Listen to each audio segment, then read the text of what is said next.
D-Day was not an isolated moment.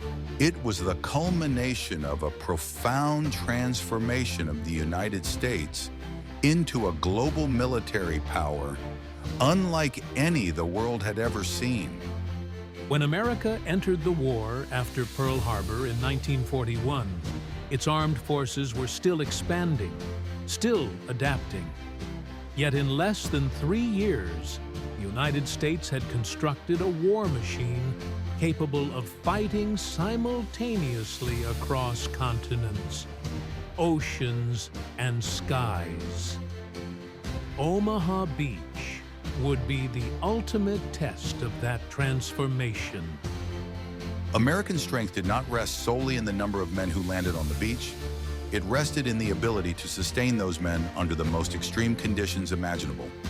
Every rifle, every round of ammunition, every ration, every landing craft was part of a vast logistical system operating at industrial scale.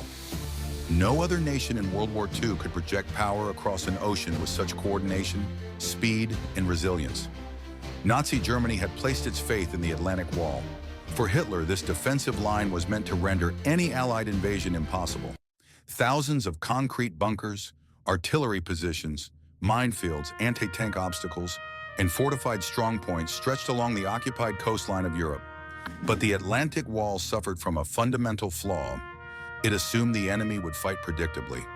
The American army was not predictable. From the beginning of U.S. involvement in the war, American military doctrine emphasized flexibility, initiative, and decentralized leadership. Non-commissioned officers and junior officers were trained to make decisions independently under pressure, even when isolated and cut off from command. At Omaha Beach, that doctrine would prove decisive. When the initial assault waves were shattered and units became intermingled under intense fire, the invasion did not collapse. Instead, small groups of soldiers formed organically. Men from different companies and divisions advanced together, driven not by formal orders, but by shared objectives. Move forward, eliminate enemy positions, and clear a path off the beach. This behavior was not accidental. It was the product of American training and culture. At the same time, offshore, the United States Navy demonstrated another defining element of American power: the ability to adapt instantly in combat. The destroyers that closed to within hundreds of meters of the shoreline at Omaha were acting beyond the original plan. Their commanders recognized that without direct naval gunfire support, the infantry would be destroyed. By accepting extreme risk, they altered the outcome of the battle. American naval guns fired at point-blank range, destroying German bunkers and gun emplacements that had survived earlier bombardments. Each silenced position meant dozens of American lives saved.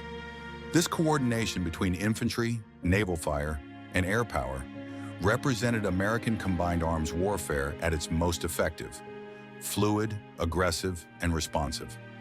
German defenses, designed to stop a rigid, centrally controlled assault, could not withstand a force that adjusted dynamically to the battlefield. As the hours passed, American material superiority became increasingly apparent. More soldiers landed, more weapons came ashore, more engineers, medics, radios, and supplies followed. German units, though often fighting with discipline and determination, were isolated. They lacked reinforcements, lacked air support, and lacked the logistical depth necessary to sustain prolonged resistance. Time itself favored the Americans. Omaha Beach ceased to be merely a killing ground and became a symbol, proof that American military power did not depend on flawless execution, but on endurance, adaptability, and overwhelming capacity. Once the bluffs above the beach were secured, the battle entered a new phase. Survival was no longer the primary objective. Expansion was. American engineers immediately began organizing supply routes. Communications were restored. Artillery was positioned. Within hours, Omaha Beach was transformed from hostile terrain into a functioning operational base. This speed was not improvisation, it was doctrine. The U.S. Army had been trained to convert contested ground into controlled ground with relentless efficiency. That capability allowed American forces to absorb shocks that would have shattered less flexible armies. The success at Omaha had immediate strategic consequences. Holding that beach ensured the survival of the entire Normandy invasion.